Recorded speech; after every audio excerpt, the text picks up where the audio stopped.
Hello, welcome to this product introduction on the Glossary. The Business Glossary creates a single source of truth for understanding the common meaning of business terms, metrics, and processes.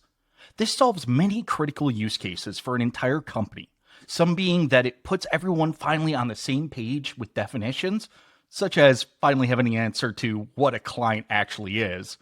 There are no longer multiple answers for the same metric calculation.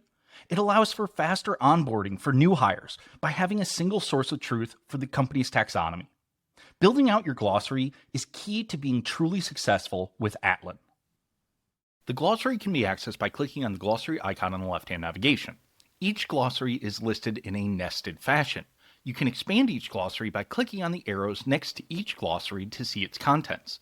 At the top, you can also select a specific glossary to limit the navigation to. Inside each glossary, there may be categories, which are like folders for terms, and the terms themselves. Clicking on the glossary, category, or term name brings up the asset profile. You can view all the metadata enrichment that has been applied to each, showing aspects such as the description, ownership, and custom metadata. For terms, you can also view linked assets.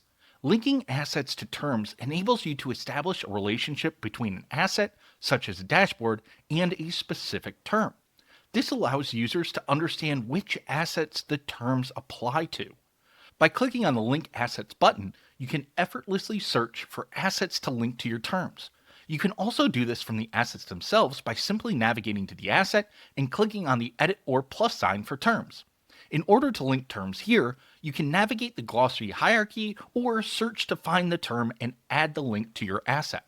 Once linked, the term will appear on the asset overview, allowing end users to immediately view the applicable terms and access crucial additional information regarding the asset.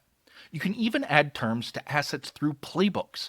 All parts of the glossary are able to be searched for directly in both Quick Search and Asset Discovery, and each has its own metadata associated with it. The glossary is an essential part of your team's Atlan journey. And with that, we conclude our high-level walkthrough of the glossary.